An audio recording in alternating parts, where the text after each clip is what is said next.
Hi everyone, this is DKeys bringing you a DPS Condition Necromancer build guide for PvE. The Reaper specialization brings a lot to Condi builds, allowing them to bring damage comparable to most other classes, as well as a very high amount of boon and condition control, which fills a niche that's not very easily filled by most other classes, maybe Mesmer, and to a lesser extent Thief and Revenant. In fights, where you will be able to have a lot of melee uptime on a boss, I recommend taking Curses, Soul Reaping, and Reaper. Soul Reaping and Reaper have a lot of synergy between the two lines. You can do a lot of damage, particularly with pairing Doomfire with Reaper's Onslaught. Now in Curses, Bar Precision will allow your critical hits to apply bleeding, and also increases the duration of your bleeds. This build is at no shortage of crit chance through a few of your traits, so you should be seeing a lot of procs from this trait. At the Adept tier, Chilling Darkness will help you maintain 100% chill uptime on your target, which isn't as big for this kind of build, but will be a very good synergy with Chilling Nova down in the Reaper line. Now in Fractals, where there's a lot of incoming conditions, I typically take Plague Sending instead, so that I can keep Condis off myself, and also benefit from that damage of sending back that bleed, burn, torment, or poison to my enemy. Furious Demise will see quite a bit of use, because you'll be flipping in and out of Reaper Shroud for various skills. Master of Corruption will see a lot of use, because you typically use a lot of Corruption utility slot skills. This trait reduces the cooldown on those skills and also buffs them just a little bit when you send the conditions you applied to yourself back to your target using, say, Deathly Swarm or possibly yet another utility skill, or from a Plague Sending proc. Target the Reek is a small increase to your crit chance. Now, since you'll typically be stacking 5 or more conditions on your own on an enemy, this is at least a 10% crit chance increase. Additionally, you'll get a little bit of condition damage based on your precision. And finally, Lingering Curse helps buff your scepter skills immensely, and also helps with the condition damage for your scepter skills as well as your offhand skills. Note that condition damage buff doesn't carry over into Reaper Shroud, but in general it can be pretty useful. Note that the duration increase from this trait is applied before any other condition durations are used. So that means starting off the bat, that base condition duration is multiplied by 1.5, and then that 1.5 is then multiplied by your global condition durations. So that means your scepter skills can have a 300% duration. In Soul Reaping, Unyielding Blast can help stack a lot of vulnerability on your target, since Reaper Shroud has an auto attack that will go 1 full chain every 2 to 2.4 seconds, depending on if it's traded or not. Now, if your party is at no shortage of vulnerability without this trait, taking Speed of Shadows instead can be a nice little quality of life improvement with that movement speed increase, as well as recharge reduction on entering Shroud again. Spectral Armor can help through Gasp can be a little bit of a help to your own survivability. And Vital Persistence will help you stay in Death Shroud longer should you need it, but also reduces the recharge on your Shroud skills, which means you can use Soul Spiral more often. Strength of Undeath is a direct damage modifier. Now granted, it won't be as helpful for this build just because you don't do a lot of direct damage, but every little bit helps. This also increases the amount of life force you can have. At the Grandmaster tier, Doomfire will allow your Reaper auto attack to stack lots of burning. The burning is 3 seconds space, and you'll be close to 80 to 100% burning duration, so you'll be getting over 5.5 seconds of burning per auto attack you land. Since you're auto-attacking at a rate of 1 full chain every 2-ish seconds, this stacks up a whole lot of burning very quickly. In the Reaper line, I recommend chilling Nova for that extra damage and for more chill uptime. Now, if you're using a lot of shouts on your bar, then Augury of Death isn't really a bad idea. But in most cases, the extra damage you'll get from chilling Nova, since you have so much condition duration anyway, will be more of a benefit than Augury of Death. Shivers of Dread pairs pretty well with your Reaper Shroud 3 skill, or a little bit more chill should you ever need it. And then Decimate Defenses is a huge boost to your damage for procs and such, since you can easily stack a whole lot of vulnerability on your own, or your party can. This is pretty close to a 50% crit chance buff to yourself in most situations. Now, even when solo, using this kind of pairing is stronger than swapping out to Chilling Victory. There are plenty of other ways to get might, so a trait that does 8-second might stacks isn't all that impressive. Cold Shoulder will help your chill last a little bit longer, and will help you take less damage against chilled foes. Then finally, at the Grandmaster level, Reaper's Onslaught will increase your attack speed in Reaper Shroud, and also will help reduce the recharge on skills if a foe dies near you. So this really helps boost the ability for your Shroud to apply conditions very quickly.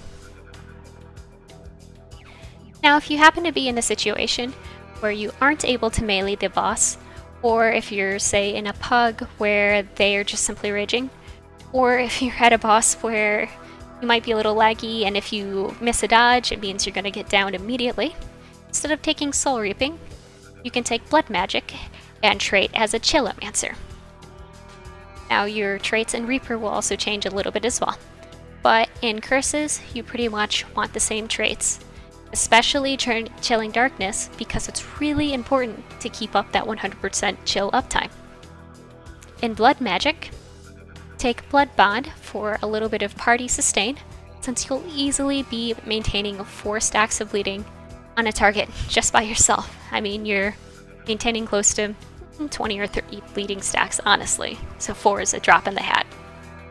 Vampiric is a little bit more sustain for yourself, and pairs pretty well with any mittens you might be using, especially Flesh Golem. And then Vampiric Presence is even more party sustain. So between these 3 traits, you'll be putting out a lot of damage and lifesteal just for you and your party. Last Rites can help keep people alive if they happen to get downed in combat. And then you can pair that with Transfusion if you happen to be willing to use Soul Spiral out of melee to pull out anyone who happens to be in danger. Now in Fractals, since you won't be able to take Plague Sending with this build, you could also take Unholy Martyr instead for that condition control and also a little bit more life force regen for yourself. In Reaper, Chilling Nova is very useful to this build now, just for that 100% chill uptime. And again, Decimate Defenses is great because 50% crit chance is very, very strong. And finally, take Deathly Chill at the Grandmaster level. Once you have food and might, this 700 damage is easily over 900 DPS from chill, which is pretty amazing. Now, the gear for both of these builds is very similar. I recommend full Viper's armor and weapons, with a Viper's amulet, Sinister trinkets, and at least a Rabid back piece, though Carrion, Sinister, or Viper all do great here as well. It's just that Rabid's a lot easier to come by. For runes, I recommend 4 Superior Runes of the Nightmare, which you can obtain by purchasing using Twilight Arbor tokens, with 2 Runes of the Trapper just for that extra condition duration.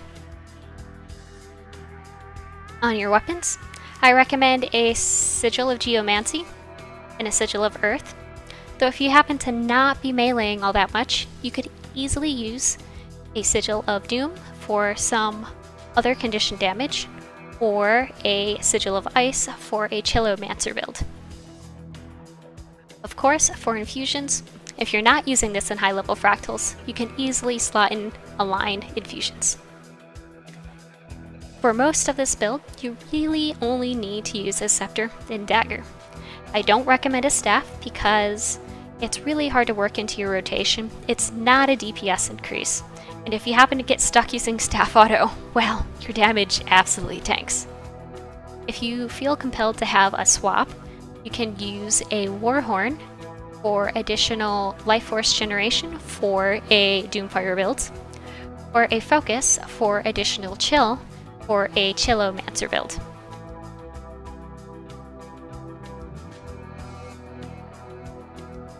Food and utility consumables for these builds are very similar as well. In general, you'll want condition duration, condition damage food, which is the highest DPS, though lifesteal condition duration food is not that far behind. Typically, when using this build in fractals or in dungeons or in open world, I'll use a cheaper condition duration, condition damage food, since the DPS I gain from using better food isn't worth the amount of gold I spend on this as opposed to this. Your best in slot utility consumable is a toxic focusing crystal, which increases your condition damage and your condition duration. Though at the very least, I would typically use some sort of tuning crystal just for that condition damage and for that experience buff while still working on masteries. Additionally, if you happen to be using this build in melee, you could use a dagger with a Sigil of Energy to swap out for a Sigil of Earth. The utility skills for these builds are pretty similar, but there are a few differences. For the Doomfire Reaper build, Your Soul is Mine is a great way to heal up, as well as generate some more life force so that you can spend more time in Reaper Shroud. Though, for the Chillomancer build, Summon Blood Fiend goes very well with your traits, and also kind of acts like a healing signet with a little bit of damage. In Fractals, you may sometimes want Consume conditions just for that extra Conde Clear. For utilities, Corrosive Poison Cloud and Blood is Power are unimaginably strong.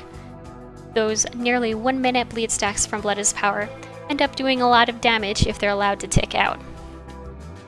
Epidemic is great when you're fighting a one strong mob with a bunch of adds, so that you and your party mates can put a whole bunch of conditions on the strongest target, use Epidemic, and then forget about the adds because they're going to bleed out very, very quickly.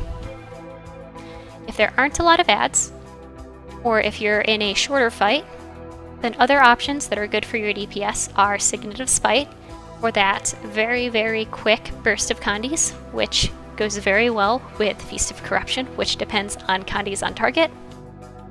But Suffer is also a very nice way to maintain a lot of chill on your target or targets. If boon management is going to be one of your jobs, you can easily take Corrupt Boon, Nothing Can Save You, or Well of Corruption, so that you can strip boons from your target very quickly. If your party is taking a lot of Condes, you can take Plague Signet to help pull them off your party mates onto you, or you can use Well of Power to convert those Condes into boons. For your elite, Summon Flesh Golem is actually pretty solid even in a Conde build, just because its damage is not dependent on your own stats. Additionally, its activated skill, Charge, is very, very good at break bars. If you're in a situation where for some odd reason Flesh Golem isn't the best choice, Chill to the Bone can be very useful for Chillomancers, or if you happen to be a human Necromancer, Reaper of Grunth is a very good choice, though its cooldown is kind of long. Your weapon skills for the two builds are pretty similar, as you'll be in Scepter Dagger a lot of the time for both of them.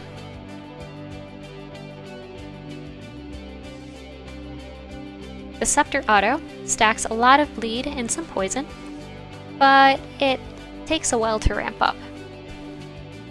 Grasping Dead stacks some really long-lasting bleeds on your target, so it is better to use this instead of autoing, but it doesn't really have a lot of utility other than that cripple, which is useful for break bars, but isn't exactly a very strong condition against those break bars.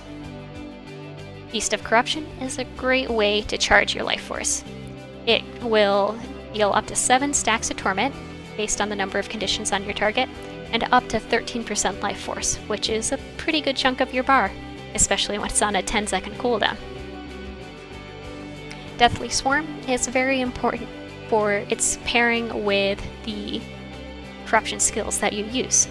So ideally in a battle, you'll want to use whatever corruption skills you have off cooldown, and then follow that up with Deathly Swarm to cleanse those candies and send them to your target. Finally, Enfeebling Blood is a little bit of a DPS increase over your scepter skills, but really isn't that high of a priority. It's just kind of like, well, I could auto, or I could use Enfeebling Blood instead. If you're using other weapons on swap, such as a Warhorn, Locust Swarm isn't really that useful for your own Condi damage, but it can help charge your Reaper Shroud very quickly. Well of Doom, again, doesn't do any damage, but can help chew through a break bar. On Focus, Reaper's Touch, while it's pretty useful in direct damage builds, doesn't really apply in Condis. For the Condi build, you'll want to use Spinal Shivers for an unimaginably long chill. Also, it helps with boon management in some levels of Fractals. In Reaper's Shroud, your Reaper auto attack really isn't that useful for the Chillomancer, but is one of your main sources of damage in the Doomfire build. Death's Charge, while it's great in Berserker builds, really is only useful as a way to proc Chilling Darkness for a Chillomancer build. Infusing Terror and its follow-up skill, Terrify, are easy ways to access stability, but also an easy way to apply even more fear and more chill to help chew through a break bar. Soul Spiral is an unimaginably strong skill for Condi builds. You have a ton of poison that you stack up with this skill. And then finally, Executioner's Scythe puts down a very long-lasting chill field. Now I know in a lot of situations it's really tempting to use Executioner's Scythe and then follow it up with Soul Spiral, but in PvE, when something's not going to move out of your chill field anyway, and not really dodge a whole lot of your attacks, you will actually be overstacking chill with this combo, so you won't be getting all that much Condi damage from that. Instead, it's better to skip Executioner's Scythe and use Death's Charge, Infusing Terror and Terrify if needed, or your focus skills and other skills to apply longer lasting stacks of chill. For the Doomfire build, your goal is to alternate between periods of Reaper's Shroud and Scepter autos, between uses of Grasping Dead and Feast of Corruption. Additionally, your corruption skills should be used off cooldown. In a worst case scenario, where you don't start off with a lot of life force, you should start with your corruption skills and Your Soul is Mine, follow up with Deathly Swarm, Grasping Dead, and Feast of Corruption, then auto attack with Scepter until Grasping Dead is off cooldown. Use Grasping Dead and Feast of Corruption again, then head into Death Shroud, since you'll have at least 28 life force saved up between the double feasts. Use Soul Spiral, then auto attack for roughly 3 chains. Swap out, use Scepter 2 and 3, then your corruption skills, Dagger 4, some Scepter autos, and then Grasping Dead and Feast of Corruption before returning to Reaper's Shroud. Work in Your Soul is Mine and Enfeebling Blood as appropriate. If Soul Spiral is not up when you're in Reaper's Shroud, you'll want to attack about 4 full chains. If you start a battle with over 50% life force, you can hop into Reaper's Shroud as soon as your first feast is completed. Again, leading off with Soul Spiral once you're in Reaper's Shroud. Also, you may use Terrify as needed for break bar management. The main thing to keep in mind with this rotation is that even though Reaper Auto is a lot stronger than Scepter Auto, Scepter 2 and 3, as well as most of your corruption skills, are strong enough that they take priority over Reaper Shroud autos in most cases.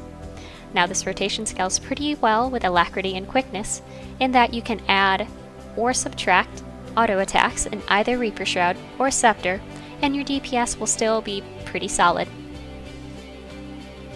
For the Chillomancer build, your priority, along with doing a good DPS rotation, is maintaining as close to 100% chill uptime as you can on your own.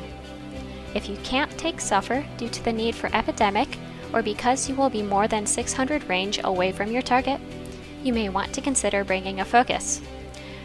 To start the fight when using a Focus in your rotation, use your Corruption skills, Deathly Swarm, and Enfeebling Blood. Follow that up with Grasping Dead and Feast of Corruption, while swapping to Focus to use Spinal Shivers after that. Then swap into Reaper's Shroud for Death's Charge and Soul's Spiral. Leave Shroud and auto attack with Scepter until Grasping Dead and Feast are ready for use. Then auto again with Scepter until your Corruption skills are ready. Then, after using your Corruption skills, camp Scepter just a little bit longer until Scepter 2 and 3 are ready. Use them, and then follow that up with Death's Charge in Reaper's Shroud. This will nicely sync your Reaper's Shroud cooldown with the cooldown of Scepter 2 and 3. Swap weapons basically off cooldown because it pairs pretty well with the cooldowns of Deathly Swarm and Spinal Shivers. Basically, keep using skills as they come off cooldown, being careful to pair Deathly Swarm with your Corruption skills. Like with the Doomfire build, your skill priority should be Corruption skills, followed by Scepter skills and Spinal Shivers, then Shroud skills, then Enfeebling Blood, and finally Scepter autos. If you are staying close to the melee and are making use of the shout Suffer, you can instead use a simpler rotation without Focus and just weapon swap off cooldown because it won't mess up any of your weapon cooldowns. I know with this build, it's really tempting to place down the Ice Field from Executioner's Scythe and then use Soul Spiral for that combo finisher, but you stack so much chill already that that combo on a single target will actually cause you to lose some potential damage. Instead, try to use that whirl finisher in a poison or fire field to maximize your damage.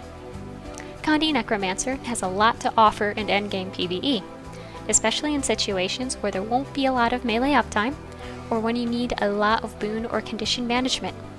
Also, Epidemic can be great against very large groups of mobs.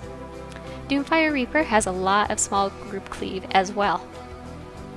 Necromancers also have the benefit of being exceptionally tanky and not needing full DPS gear to be close to their maximum potential DPS. I hope you found this build guide to be a good introduction to a couple of different playstyles for Condition Necromancer that are relatively strong in PvE. Thanks for watching!